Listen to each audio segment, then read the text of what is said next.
udah.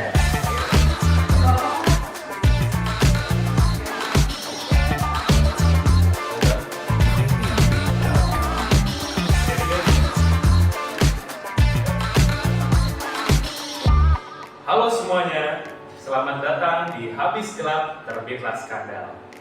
Tempat di mana kita membahas isu-isu terkini dengan sudut pandang yang kritis dan mendalam. Saya Dendelon dan hari ini kita akan mengupas sebuah kasus yang sedang ramai diperbincangkan, yaitu pandangan Indonesia dan dunia internasional terhadap kasus Komdigi yang melindungi situs judi online. Kasus ini sangat menghebohkan publik, dikarenakan dugaan bahwa sebuah lembaga yang seharusnya berperan dalam pengawasan digital malah terlibat dalam melindungi situs-situs judi online. Isu ini bukan hanya menjadi perhatian nasional, tapi juga internasional. Bagaimana regulasi di negara lain menangani fenomena ini? Apa dampaknya bagi masyarakat, terutama bagi mereka yang menjadi korban judi online? Di episode ini kita akan mengupas kasus ini dari berbagai perspektif. Kita telah mengundang beberapa narasumber untuk memberikan pandangan mereka, termasuk hukum, teknologi, hingga kebijakan internasional. Kita juga akan mendengar pendapat dari para ahli dan melihat bagaimana reaksi pemerintah serta masyarakat terhadap skandal ini. Untuk membahas ini secara tuntas, kita sudah mengundang para narasumber yang siap memberikan perspektif mereka. Sekarang saya ingin menyambut semua tamu kita hari ini. Silakan masuk semuanya. Halo, apa kabar semuanya nih? Baik mas. Silakan duduk. Ya juga duduk ya. Silakan. Nah, pemirsa, untuk memahami kasus ini lebih dalam, di sesi pertama ini kita akan mendengar langsung dari jurnalis Kompos yang telah melakukan riset mendalam. Mbak, boleh perkenalan dulu? Halo pemirsa, dengan saya Hilda sebagai jurnalis investigasi dari Kompos. Beberapa bulan terakhir saya dan tim saya telah menelusuri beberapa adanya keterlibatan oknum dalam Komdigi yang diduga kuat memberikan perlindungan digital bagi sejumlah situs judi online. Hal ini permasalahannya bukan hanya kelalaian saja, tetapi juga adanya indikasi kerjasama yang aktif, mulai dari penyembunyian IP, serta pengaburan pelaporan pada publik. Wah, ini serius banget nih ya. Jadi bukan cuma soal pembiaran, tapi ada indikasi keterlibatan langsung. Betul mas, kami juga menemukan bahwa adanya dokumen internal dan beberapa testimoni dari whistleblower yang menyatakan bahwa ada kebijakan tidak resmi dari pihak Komdigi untuk tidak memblokir situs-situs tertentu.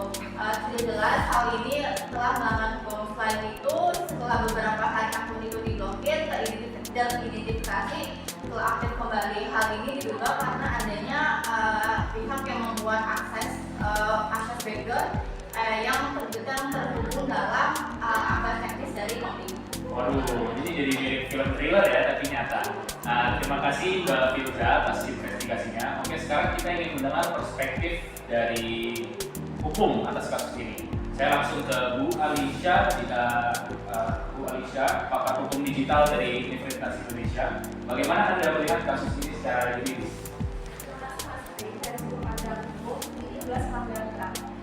Pimpinan terhadap situs online melanggar UU ITE dan KUHP, serta merusak integritas lembaga pengawas. Ketika benar ada unsur kesenjangan, maka ini bisa masuk karena tindak pidana korupsi dan penyalahgunaan. Wah, berarti bukan cuma pelanggaran etika, tapi pidana juga ya? Betul, ini menyangkut kelas publik terhadap institusi negara, harus ada investigasi yang transparan dan akuntabel. Ini bukan sekedar skandal teknologi, tapi skandal hukum dan norma. Baik, oke, kita makin paham dari sisi hukum. Sekarang mari kita dengar dari sisi teknologinya. Sudah hadir Mbak Alifah, pakar keamanan cyber dan teknologi digital. Mbak Alifah, bagaimana sebenarnya situs-situs judi ini bisa bersembunyi dan tetap eksis?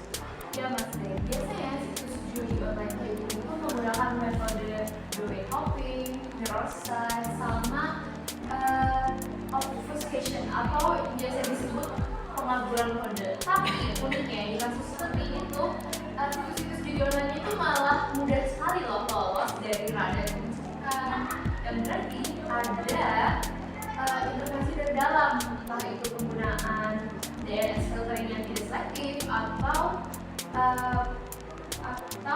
whitelist ID yang tidak seharusnya.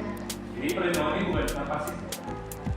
Bisa jadi aktif, tapi seharusnya kalau memang situs judi seperti ini menggunakan sistem yang harusnya tuh sistem judi itu sudah tertangkap dari lama, bukannya eksis di dunia internet seperti ini harusnya. Dan juga menurut saya di era globalisasi ini emang tantangannya bagi masyarakat Indonesia untuk menseleksi informasi yang masuk ke dalam.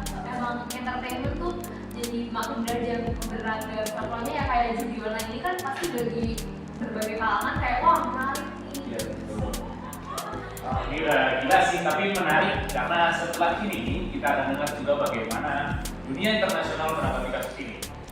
Sudah hadir Ibu Agnes, analis kebijakan digital global dari Digital Freedom Watch. Selamat datang Ibu Agnes. Ini kasus ini tuh merupakan kasus yang terkenal di kalangan masyarakat. Karena Indonesia selama ini dikenal cukup agresif dalam memblokir situs jalan-jalan. Tapi dalam kasus ini malah sebaliknya, malah otoritas yang seharusnya memblokir malah melindungi situs jalan-jalan ini. Ini dapat menciptakan rasa netizen ataupun penurunan kepercayaan. Apalagi di era globalisasi seperti sekarang, transparansi itu modal utama. Jadi dunia memantau apakah Indonesia ini layak untuk masuk ke dalam mitra strategis yang dipercaya di kancah global. Sama dalam sisi seperti visual seperti ini, seperti keamanan cyber, lingkungan data, dan integritas digital. Wah, berarti secara internasional ini bisa menurunkan kredibilitas Indonesia. Betul banget, dalam kerjasama yang bercerita dengan G20 ataupun ASEAN Meeting, percaya itu modal utama. Jadi, jika Indonesia dikenal sebagai negara yang permisif pada kelembagaan, itu akan berdampak untuk negara-negara lain ragu untuk berbagi informasi atau untuk kerjasama dengan Indonesia.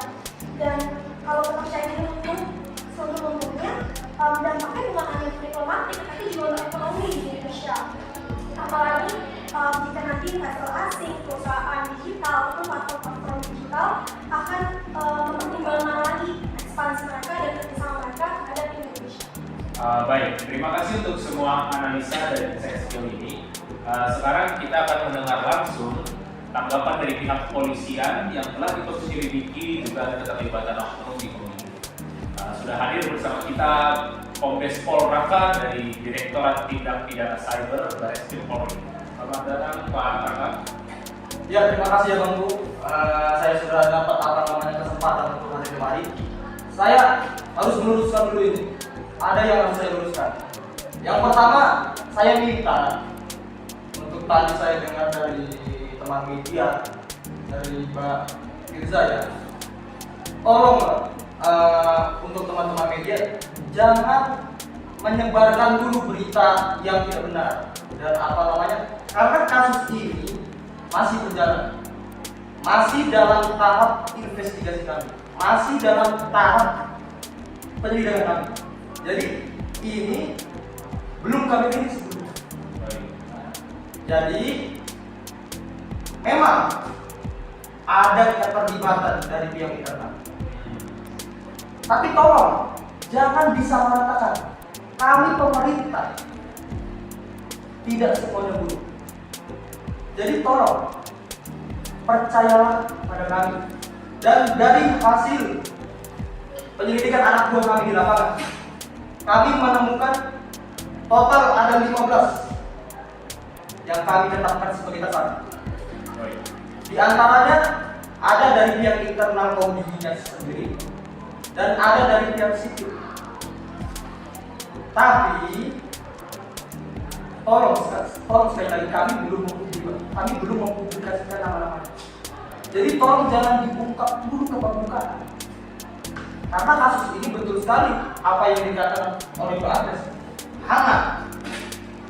Jadi jika saya dapat telepon dari pimpinan, dia bilang ini saya terus terang aja, ya. Jika kasus ini sampai menyebar ke permukaan sebelum kami tetapkan hasil finalnya, ini bisa menjadi sebuah bola liar Jika sudah menjadi bola liar, susah untuk kita perbaiki kembali. Tapi saya yang tegaskan sekali lagi untuk para korban, di sini juga hadir ya, korban Mbak Maifa. Apa ya? Mbak tenang saja.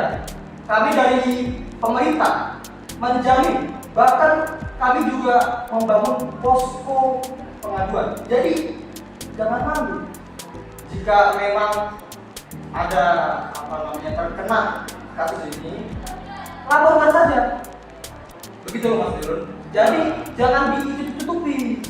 Nah makanya yang menarik di dalam kasus judul ini, banyak pengadu atau korban yang malah menutupi, yang malah malu untuk melapor.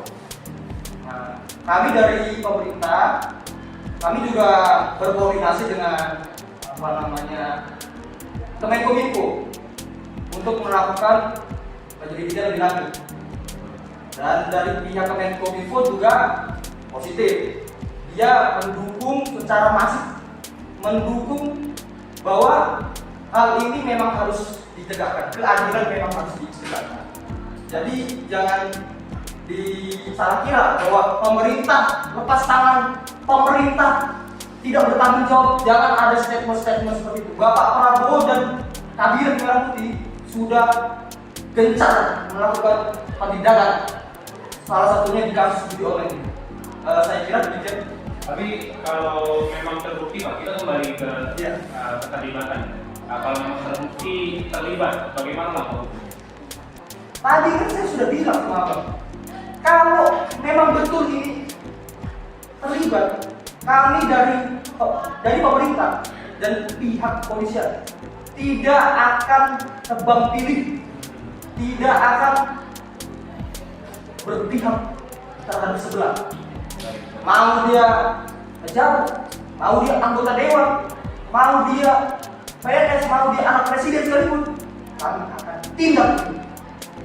Pernyataan yang tegas ya dari Pak Raka. Semoga ini bisa jadi angin segar nih Pak bagi di tengah kekecewaan masyarakat dari kita. Terima kasih atas waktunya Pak. Nah pemirsa, kita sudah mendengar bahwa proses hukum sedang berjalan, tapi tentu saja di luar aspek hukum dan teknologi ada satu hal yang paling terdampak. Untuk itu kita sekarang masuk ke bagian yang paling menyentuh. Kita akan mendengar cerita dari seseorang yang menjadi korban langsung dari perjalanan online. Bagaimana Mbak Maifa? Apakah bersedia untuk menceritakan pengalamannya? Sedia Mas, saya bersedia. Sebelumnya terima kasih banyak untuk Mas Win sudah berkenan untuk mengundang saya di acara ini. Awal mulanya, jadi begini Mas, ceritanya itu awal mulanya itu saya coba-coba Mas. Saya diajakin teman saya untuk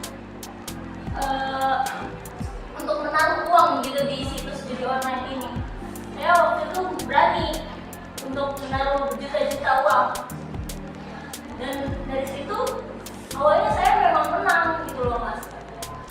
Lalu setelah itu saya mengalami kekalahan pertama kali. Dari situ saya tidak pantang menyerah. Jadi saya berusaha untuk bagaimana saya caranya untuk mendapat uang lebih banyak. Jadi saya jual emas, saya juga jual motor Mas. Terus saya juga, itu yang paling parah itu saya melakukan pinjaman online ke aplikasi-aplikasi itu. Nah dari situ saya tetap kalah lagi Mas. Jadi saya nggak bisa melunasi utang-utang saya. Saya jujur kecewa banget sih Mas setelah tahu bahwa situs judi online ini dilindungi gitu oleh sebuah institusi negara. Saya turut prihatin nih Mbak dengan cerita Mbak. Cerita Mbak Maifa adalah wajah dari ribuan korban lainnya. Kita harap ini jadi pengingat ya bagi kita betapa serius dan fakta. Terakhir kita dengar dari pihak Komdigi, sudah hadir Bapak Tia dari Komdigi yang bersedia memberikan pernyataan. Silakan Pak. Ya, terima kasih banyak sudah ada kesempatan bisa menyampaikan pernyataan Pak. Tadi kita sudah mendengar bagaimana resahnya berbagai pihak atas keadaan dan isu-isu yang tersebar terkait COVID-19. Dan cerita dari Mbak Maima ini luar biasa, hati saya sekali. Saya sangat sedih banget. Dan kami dari pihak komisi juga sudah melakukan investigasi dari pihak internal kami, dan kami juga siap bekerja sama dengan pihak berwenang. Tapi kami juga mau menyatakan satu hal, belum tentu tuduhan-tuduhan yang disampaikan ke kami itu benar-benar betul adanya. Dan kami ingin hukum dilakukan secara tegak dan adil. Terima kasih. Baik, kita hargai klarifikasi dari Komdiki yang jelas. Publik butuh transparansi nih Pak, dan kita akan terus kawal kasus ini. Baik, saya ingin sedikit bergeser ke teman-teman di studio nih. Saya lihat tadi banyak yang mengangguk-angguk, bahkan ada yang terlihat emosional saat Mbak Maifa cerita gitu ya. Saya ingin ngobrol sebentar dengan salah satu penonton nih. Mungkin boleh Mbak yang pakai baju biru nih, boleh baju sebentar Mbak. Halo Mbak, boleh kenalan dulu. Perkenalkan, selamat pagi Mas dan anak-anak semua. Perkenalkan saya Raka. Sebagai mahasiswa hukum, sejujurnya saya sangat prihatin terhadap apa yang terjadi sekarang. Kenapa tuh Mbak kira-kira? Kemarin saya udah belajar tentang tanggung jawab institusi lembaga dan saya merasa nilai-nilai yang sudah saya belajar itu nggak ada artinya dengan apa yang terjadi sekarang.